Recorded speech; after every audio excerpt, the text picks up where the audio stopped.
Hello everybody, what is up? Cobra here with another painted neutral review for 1914 and 1936. Now, today we have Belgium. Definitely a little nation in Europe that went through a lot during both World War I and II. Not by choice, but more by circumstance. And so, because of that, I have definitely a lot of units to show you guys for them. So, first up, I'll show you kind of the normal things that you would probably see in Global War 1936. So, just a couple infantry. And here we have a Belgian, just normal conscript. Flag painted on the bottom.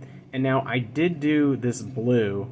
And basically, that's mainly because of my 1914 game. Now, most of the time, I just take neutrals off the board, replace them, as you would usually do.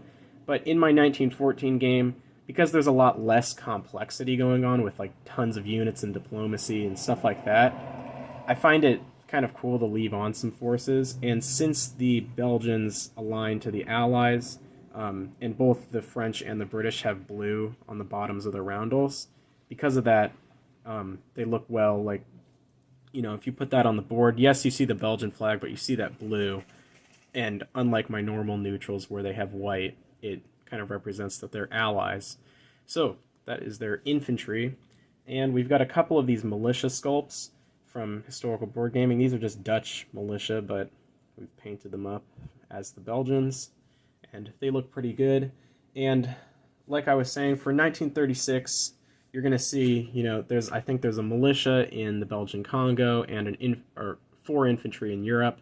So not too much to see. Although in my 1914 game, they get, you know, their army in Europe, but they get 3 territories in the Belgian Congo, all of which have militia in them. So that's why we have a couple of different militia. And as I was saying, with 1914, they have an army in Europe.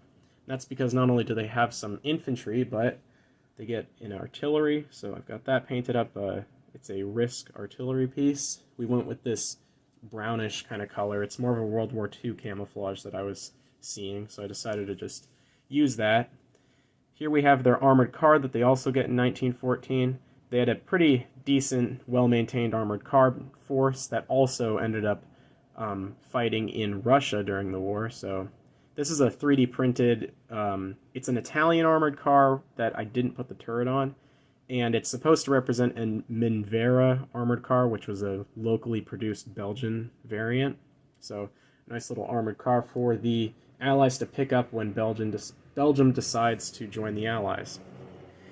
And lastly, for my 1914 setup for Belgium, we have the cavalry, a nice looking Risk cavalry piece. I really like this sculpt a lot. And especially for 1914, you know, like sabers were not uncommon for cavalry to be wielding, so they work well. And yeah, and I like the nice thick base too. It looks very nice. Alright, and then next up we have some modification pieces that I've made for Global War 1936. I'm working on a little unofficial expansion set, mainly. It's another custom one, so expect a video probably in the near future. It's a really simple one. It's basically neutral additions, so just adding some pieces here and there for some more variation in the game. So first up, we have a custom designed piece that I have made myself. This is a tank destroyer. Now, I forget the designation that it was actually called with the Belgians. It was like, you know, some numbered, kind of numbered variation name that, you know, wasn't named, so like I didn't really have anything to go off of. But the Belgians definitely had a pretty big tank destroyer force. They maintained about 500 to 600 tank destroyers, and in Global War 1936, they're no wonder weapons, so I thought that, you know, they had such a huge one in real life, and, you know, it definitely, the Germans had to be wary of them when sending in their tank forces, so I've got one here. Now, I've basically used an M3 Stort as the bottom, a Japanese tank destroyer turret as the gun shield in the front, and then I made my own little shields around the sides.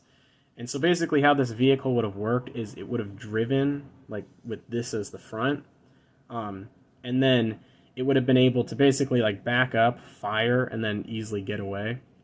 So yeah, Pretty nice little vehicle. It's definitely a unique vehicle. I really like it, and I can't wait to see it. And I think what I like about it, if I implement it in 1936, is that it gives the Germans, something to think about. Maybe they don't want to attack Belgium with any armor class units, just because, to be safe, they don't want that tank destroyer to get a target select on an armor. Next up for Europe, we have the Chasseurs Ardennes, and basically, here we have they were bicycle troops.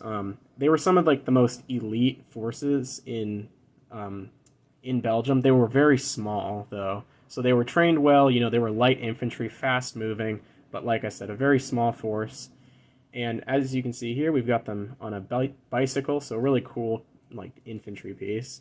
And these guys, their stats are pretty simple. They're just a 2-2, so literally just a militia that can move around. And the Belgians basically will get one of these, and like I said, it's not going to help them out too much, and it's not in addition to their forces, so they would be giving up an infantry to get this guy, so yeah. But I like this piece a lot. It's the only bicycle unit in my World War II collection, so yeah. Alright, and then lastly, we have the Force Publique. Now, even though it says 1st Belgian Infantry, I just got the roundel set that HBG offers, so not sure on the specifics of them, but I've got them to represent the Force Publique. These are basically Belgian colonial forces in the Belgian Congo. And so basically you've got it painted up in a more of a World War I era color scheme. I know that as of World War II they had been re-equipped with British uniforms when Belgium joined the Allies once it was conquered. And they saw service in North Africa and pretty much all over the African continent. Now, basically, again, I'll probably be talking about this more in my neutral edition, kind of expansion / modification. But how these guys will work is that they will attack and defend like a militia, but they can move around the board, and they also have a +1 inside of jungles. So they're going to work well in just keeping them in the Belgian Congo or giving them the opportunity to move out and help out the Allies. And as you can see, we've got a nice lineup of Belgian forces. I really like these guys. Between the flags and their uniforms, they look really nice. So I hope you guys enjoyed this, another Off the Chopping Block episode of my painted Belgian forces. Be sure to comment down below on any nation you would like to see next, and I hope to see you again. Cobra, out.